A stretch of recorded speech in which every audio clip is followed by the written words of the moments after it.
Hello, everyone. If you like what I'm doing here, please consider subscribing, liking, and commenting. It would really help the channel out quite a bit. Thank you very much.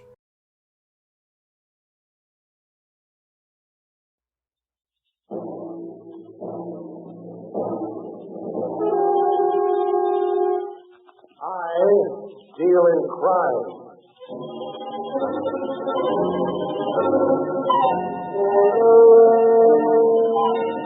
The American Broadcasting Company presents I Deal in Crime, starring William Gargan as Ross Dolan.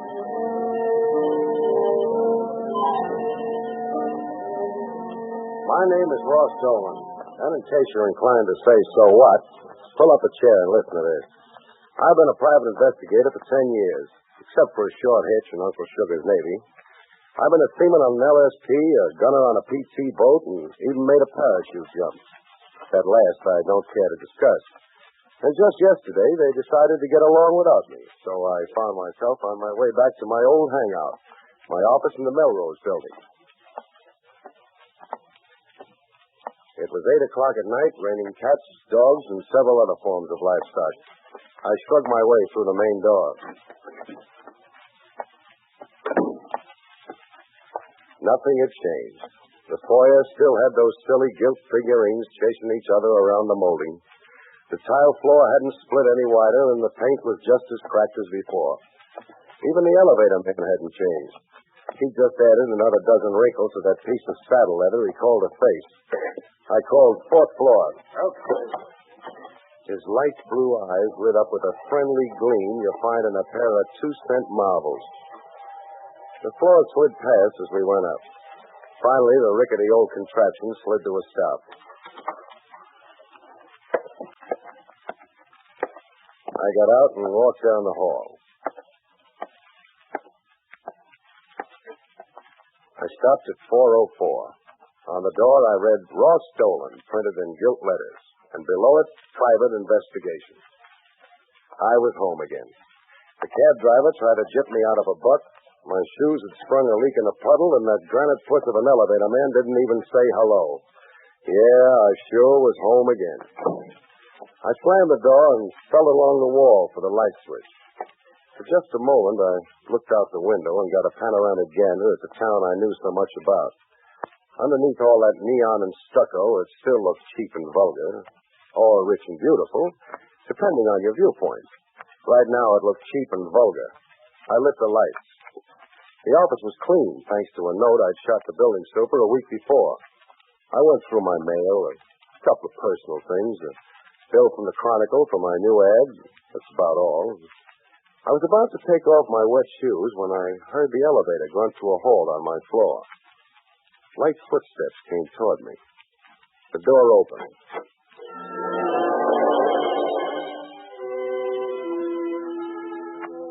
She was the kind of a dame you see only in a dream.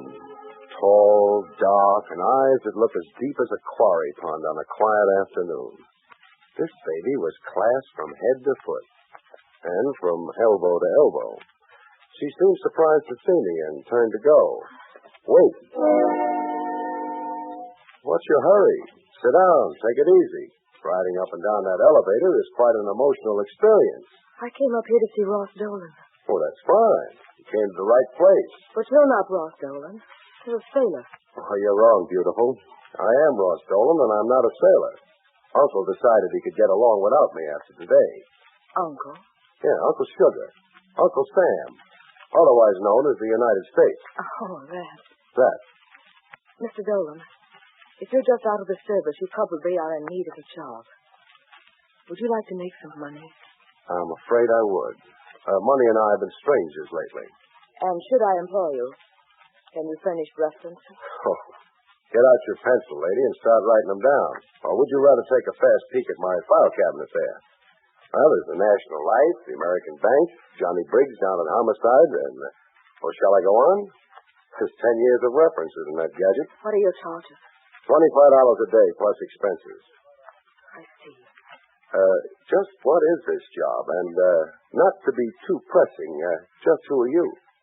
I'm Laura Sheilds, Mr. Dolan. And I want you to be my bodyguard. Oh, now, look, if it's just one of those tail around with me and see the big bad man doesn't hurt mama gags, you could do with a cheaper man. Get some character who's short on brains and long on muscle. You're talking yourself out of a job, Mr. Dolan. Do you want it or don't you? Definitely, I do. That's better. My husband and I are living in our house at Laguna Beach. He's John Sheilds, the promoter. Oh, I've heard of him. Could you come down tomorrow? I guess so. Give me the morning to walk up 2 flights and save 10, and I'll be all set. Ought to be there around 3 or 4. Oh, fine, I'll expect you. Here's a check for 2 weeks as a retainer. You were pretty sure of me, weren't you, Mrs. Shields? Not at all. You'll notice that I've left the top line vacant. Oh, yeah, so you have. Well, I'll see you tomorrow, Mrs. Shields. And by the way, just what am I supposed to guard you against? Myself. Guard you against yourself? Oh, suppose we drop the double talk and get down to straight language. If you want it straight, here it is. I'm afraid I'm going to kill my husband. You don't need a private eye, lady. You need a doctor. Or the cops. Why don't you go to them? I couldn't go to the police. You see, I love my husband. But he's been playing around with someone else. So, it's like that, huh? And I haven't been sleeping well. Recently I've had dreams. I dream I'm killing him. Now I'm afraid. Don't worry about dreams, Mrs. Shields. They can't hang you for dreaming. But they've been getting worse. Do you want the job or not? Well, it's okay by me. If there's any killing, it's not my funeral. A very misplaced sense of humor. Sorry. When you get to Laguna Beach tomorrow, register at the Seahorse Inn. There'll be a room waiting for you. Hey, that's a classy foxhole. And Miss Dolan, I hope I can trust your discretion. If word of what I was doing got out, people might think there was something wrong with me. If people knew what I was doing, they'd think there was something wrong with me, too.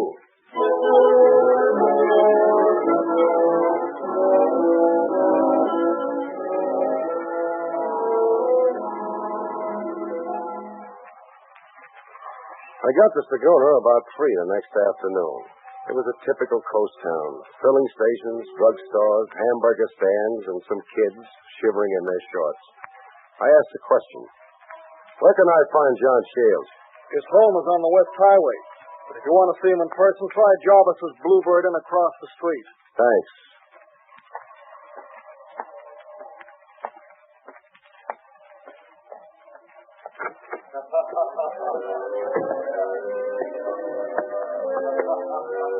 There was a trio there trying to play like Paul Whiteman. It looked like a pretty fair crib. I walked to a table and sat down. You couldn't miss Shields if you were wearing dark glasses on a foggy night. He was 6'3", wore dungarees and a sweatshirt, and tried to look like a combination of Randolph Scott and Clark Gable. He didn't even come close. But there was something worth looking at. The babe he was gabbing with. She looked the way most Hollywood blondes would give their peroxide to look like. And the guy who bought her waitress uniform certainly had a surveyor's eye. I sat there. I waited. I waited some more. Finally, I got tired of that. Hey, miss. Yes, sir? I'll have a beer, please. Yes, sir. I watched her walk away, and it was better than watching Army's backfield. She came back. That'll be 15 cents, please. You from L.A.? Doing anything tonight? That'll be 15 cents, please. Okay, honey. I'm not only set back on my heels, but my pass has been intercepted and run back for a touchdown. Thank you, sir. This was the babe that Shields was nuts about. He hadn't taken his eyes off her during the whole sequence. I drank my beer, and then I went away from there. I went down the West Highway to look up Mrs. Shields.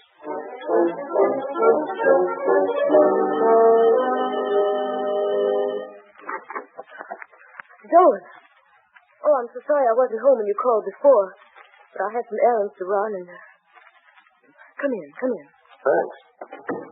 And here, the living room. And sit down. Have something? Drink? Sandwich? Cigar? No, thanks. It's almost 7 and John will be home directly. When he comes, please pretend that you're an old friend of mine. You met me in, San Francisco. Okay by me. And I'll call you Ross. You must call me Laura.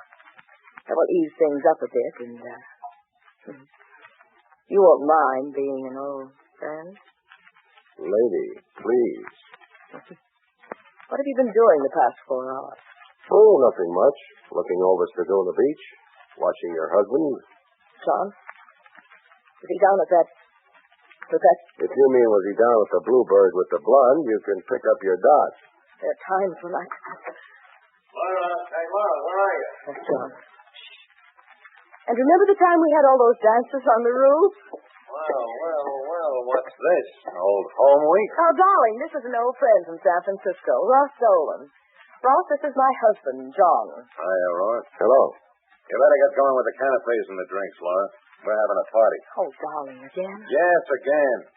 Invited Sims, the writer, Judd, the golf pro, my dear friend, Bill Jarvis. Jarvis? Yeah, you sort of met him this afternoon. He runs the Bluebird. Oh, yeah. And old Phineas will be here, too. Oh, John, please, not Phineas. Yeah, Phineas. Phineas, Ross, is the old man who lives in our beach shack down below us. John gives him a little money once in a while, but, he's so dirty.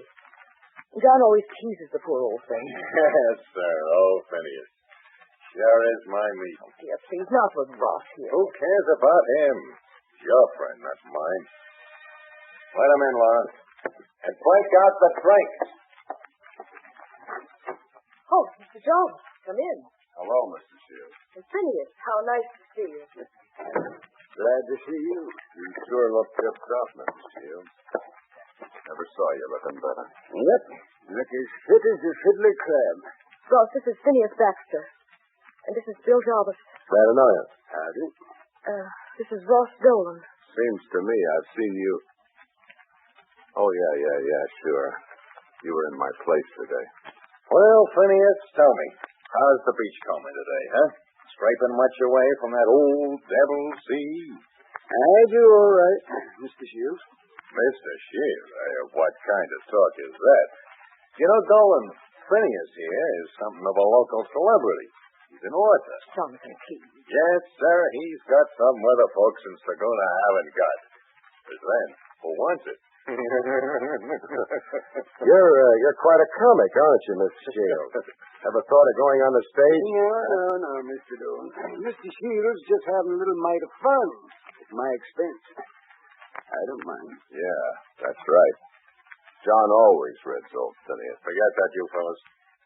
What did you mean by that crack, Dolan? No, nothing. Backing down, huh? How'd you like a good punch in the nose? John, he's our guest. He's your guest, not mine. I watched him make passes in the cafe this afternoon. Now I find him in the house making passes with my wife. You sure get around, don't you, Dolan? Put your hands down, Shields. You're making a chump of yourself. Is that so? Well, take a look at this. Well, if you want it that way. John, are you hurt? I reckon he got on the wrong side of you, mister. Yeah, I reckon he did. Should have known that my wrong side is my right side. You'd better trot down to the local barber shop with me, Dolan. That eye of yours is breaking out in more colors than the Sunday supplement. Oh. Call me later, Ross. Say in about half an hour.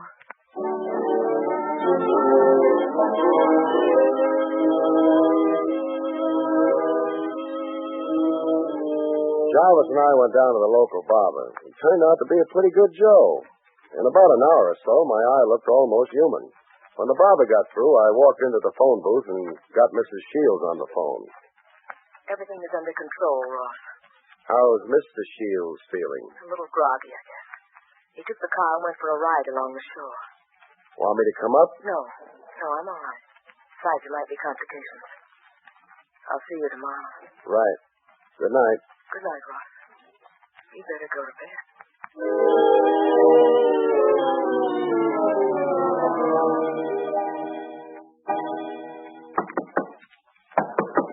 Yeah? Who's there? Police, open up. All right. 1:00 in the morning. What a time to entertain a flatfoot. You, Dolan? That's what it says down on the register. Get dressed.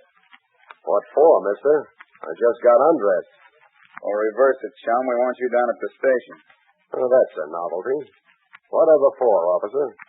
We want to talk to you about a fellow named Sheilds. Know him? Yep. See him tonight? Yep. He give you the black eye? Yep. Okay, that's all. Come on. What for? I want to talk to you about John Sheilds. We found him sitting in his car out at Dana Point. Why, the old rascal. Did he have a cubby little blonde with him? We didn't see her. He was sitting there alone, with a bullet hole in his temple.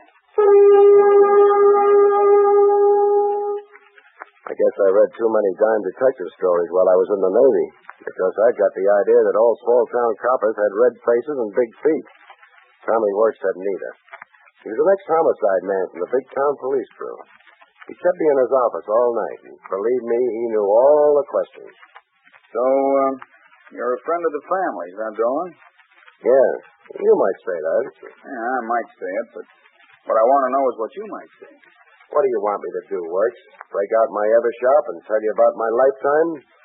Don't get smart with me, Dolan, because we know all about you. I'm blushing in shame.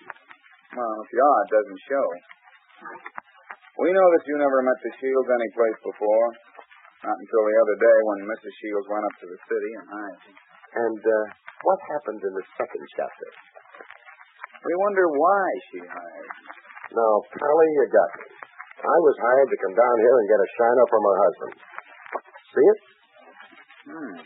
He's a good workman. Ever see this before? 32 automatic. Mind if I think? This is the baby that did it, huh? It. Never saw it before. I carry a 38 myself. I know. We found it when we went through your things. You boys don't miss a trick in Saguna, do you? We can't afford to, Dolan. Here, you can take your gun back. I presume you've got a permit to carry it.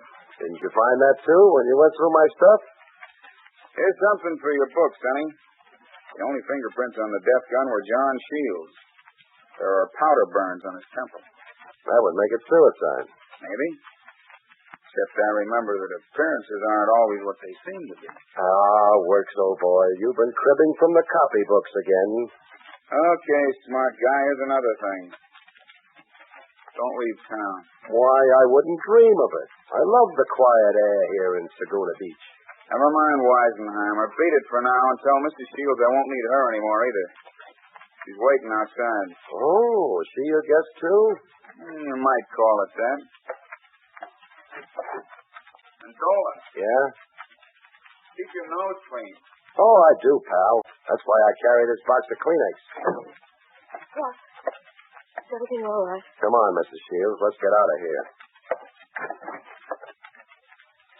Mr. Works, doesn't he? He doesn't, beautiful. Out. Oh. Does he think it's murder, Ross? Works? He's not sure. Ross, what do you think? Did your husband have a lot of enemies? More than he had friends. Sometimes I think everybody hated him. I've seen old Phineas so angry that he looked positively murderous. I can imagine. What about the blonde at the saloon? John definitely promised me he was through with her. But still, I'm so confused. Maybe it was suicide after all. Yeah, maybe it was. See you later, beautiful. Ross, where are you going? Where polite ladies wouldn't dream of going. To Jarvis's Bluebird. The Bluebird? What for? Have to see a man. About a woman.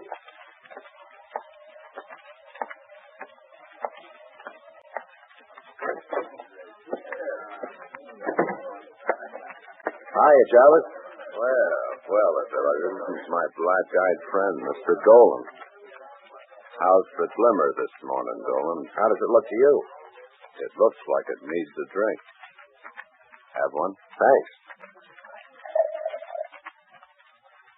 Luck. And to you. Too bad about Sheilds, isn't it? Yeah. Mrs. Sheilds was all broken up. He was such a husky guy. Never thought he'd bump himself off. No. He and that blonde were pretty close. Yeah. Very close. I wonder how she feels. Pretty bad, I imagine. No fun, losing your boyfriend. Had it that bad, huh? Looked like Mrs. Sheilds was on the way out. And, she was in. Oh, what's her name? The blonde? Yeah. Betty Warner. Uh-huh. Oh, where's she now? I fired her. Uh-huh. Where's she live? I'm, not sure. She moved recently. Why? Oh, nothing. Just thought she might be looking for a new playmate. You work fast, don't you? Why not? Now listen, Dolan. Play off that Warner dame. She's smart. Also, she's, tough. Jarvis was right. The Warner babe was smart. It took me half the morning to get her address. I finally located her in a motel out of town a ways. I took a cab and pulled up and started to look around. What do you want, mister? I'm looking for Betty Warner. What's her number? Nobody want to live in here, mister. Well, maybe she's using another name. She's a gal about so tall with blonde hair and she walks like this. On you, it don't look good. Oh. There's a girl who might be your friend down in cabin 8. Thanks, pal.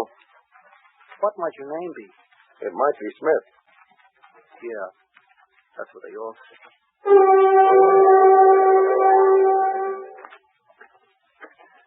I walked past cabin 8 and around the back. There was a rear entrance, a door with a window. I could look through and see the Warner babe packing like she had 1 minute to make the train. I opened the door and walked in. What do you want? Me? Oh, I just want to make with a few words. If that's what you want, go down to the library, get a dictionary. You can make with all the words you like. But, I want to talk to you. Look, Mr. Dolan, I don't like you. I haven't liked you since you walked in that beer joint and cracked wise. Now get out of here. I'm busy. Leaving town? No, I'm just packing because I like the feel of leather. Did you know that John Shields is dead? He was found in his car at Dana Point with a bullet hole in his head. No, it couldn't. That couldn't happen to him. I told her the whole story, and she sat there chewing her lips like she was wearing chocolate instead of lipstick. In spite of the fear and trembling show she put on, she looked as guilty as... Well, she calmed down after a while, and we talked. We had a drink. We topped that one off with several more. And finally, she promised to hang around town if I promised to keep my mouth shut about where she was. It was a good trade. And pretty soon, I went down to old Phineas Baxter's shack on the beach. It was dark, and he lit things up for me. Yeah. Sure, I hated him, Sonny. I guess I hated him more than anybody in town. You're chatting your way right into the gas chamber. You think I did it, eh? Now, supposing I did. Supposing you just prove that little item. Skip it, Phineas. Why did you hate him? You know why. You saw the way he treated me last night. Well, Sonny, that ain't nothing compared to what really happened. No? You never knew I backed him when he first got to be one of them promoters, did you? You never knew it was old Phineas who put up the money, did you? You never knew that he never paid me back a single cent. Shields was quite a guy. He was a thieving rat, that's what he was. And when I went busted and asked him for my money, he stood there laughing at me. And gave me this old shack to live in and $10 a month for polishing his car. Never paid off, huh? John Shields never paid off anybody. And there's something I know about his marriage, too. Hey, what's the matter with the lights? Where are your fuses? They're right outside the door. Well, let's see whether one of them blew out or not. Boy, it's as dark as Hades out. Oh. Mr. Dolan? Mr. Dolan? All right. Hey, what's going on around here? Turn off that flashlight. No. No, I won't tell. Honest, I won't.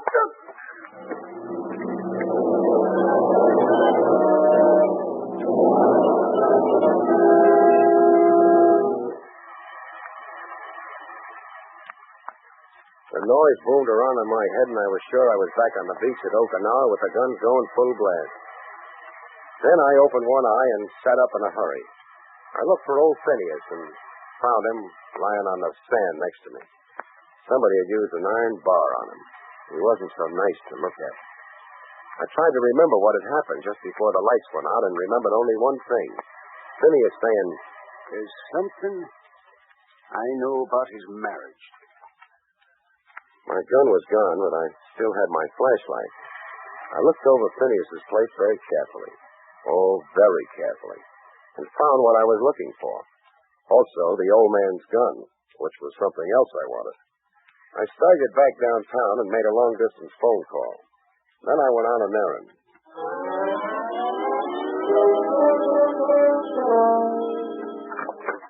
Oh, stolen. What's wrong, baby? You seem surprised to see me. Rather late for a visit. Besides, I'm in seclusion. Yeah.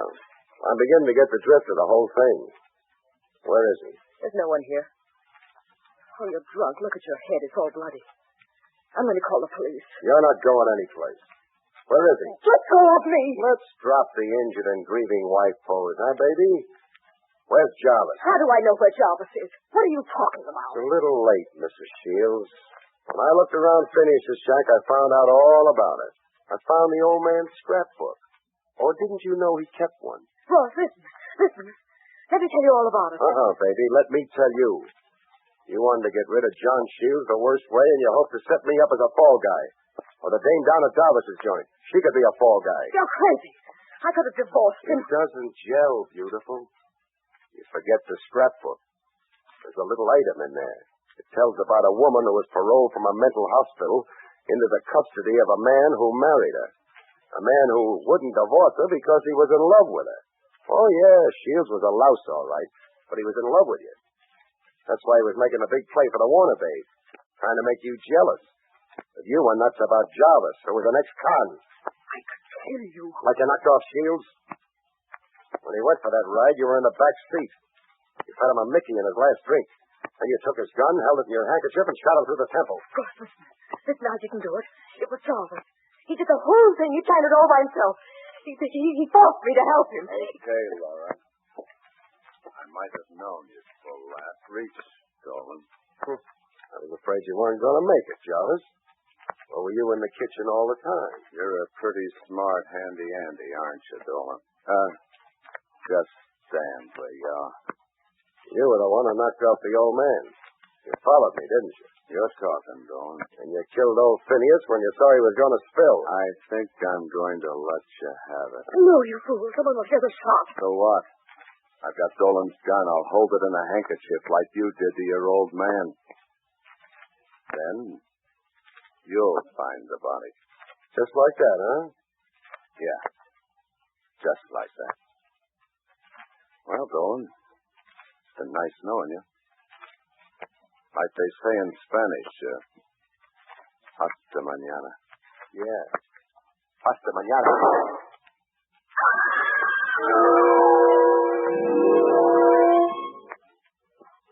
I was watching that trigger finger, and when it started to whiten, I hit the floor, heaved sidewise, and gave it to him with the old man's gun. His bullet splashed into the carpet at my feet. I shot him through the heart. Hasta mañana always means until tomorrow, except there'll be no tomorrow for Jarvis. His light was out for keeps. Well, after I turned Laura, screaming and kicking, over to works down at the station and got myself cleared of any possible charges, I got a little sick at Saguna Beach and thought I'd powder back up to the city, stopping along the way for one or two, and listen to a little music, even if it did come from a jukebox. Well, it was more fun listening to those corny pop tunes than you'd imagine, because I picked up the blonde Betty Warner and took her along. And you know something? She wasn't nearly as tough as you'd imagine. Good night, folks.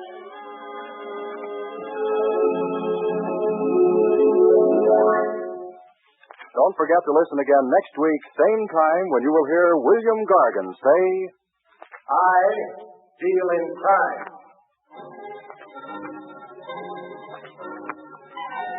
I Deal in Crime, starring William Gargan as Ross Dolan, is a special presentation of the American Broadcasting Company. Written by Ted Hediger, directed by Leonard Reed, with original music composed and conducted by Skitch Henderson.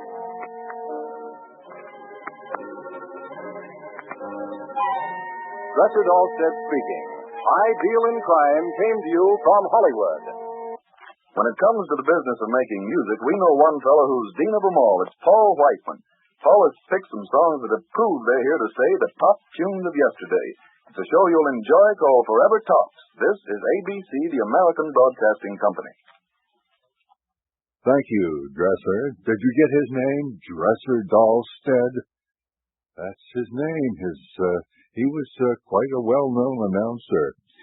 Anyway, that was William Gargan starring in I Deal in Crime, the first episode from January 21st, 1946. From Boston, you're listening to Heritage Radio Theater. From Hollywood, The Jimmy Durante Show. The Adventures of the Falcon. One. Fibber McGee and Molly. Time for Valiant Lady. Suspense. Life can be beautiful. Ah, yes, the great old sounds from radio's golden age, the 1930s, 40s, and 50s. And now you can have your own collection of those wonderful vintage shows on quality TDK cassettes from Heritage Radio Classics. Heritage presents the best from the past on full-hour cassettes, reliving a happier, simpler time. You'll hear the best in comedy, drama, news, mystery, and music. All the original programs and all the original stars of the good old days, like Jack Benny, The Lone Ranger, Red Skelton, The Shadow, Fred Allen, Edward R. Murrow, and so many more. All available once again to entertain you hour after hour. They make wonderful traveling companions and exceptionally nice gifts for all ages. Heritage would love to send you their catalog, listing hundreds and hundreds of hours of the great old shows. Right, Charlie, and don't forget that the all-time favorite 500-plus catalog is online now for regular audio CDs and cassettes. And be sure and ask about other formats, too. The online connection is heritageradio.com. That's heritageradio.com. Come and say hello while you're listening to Vintage Radio here on Heritage Radio Theater. All the shows are available that you hear on Heritage Radio Classics. And if you want a print catalog, our address is Heritage Radio, Post Office Box 16, Boston, Mass. 02467. That's Heritage Radio, Post Office Box 16, Boston, Mass. 02467. And don't forget our new Ask the Answer Man. The Heritage Answer Man is at 617-430-5000. 617-430-5000. You can ask any question you want about old-time radio, shows, particular series, casts, availabilities of programs on cassettes and CDs, any question you want, and we'll send you an answer within 48 hours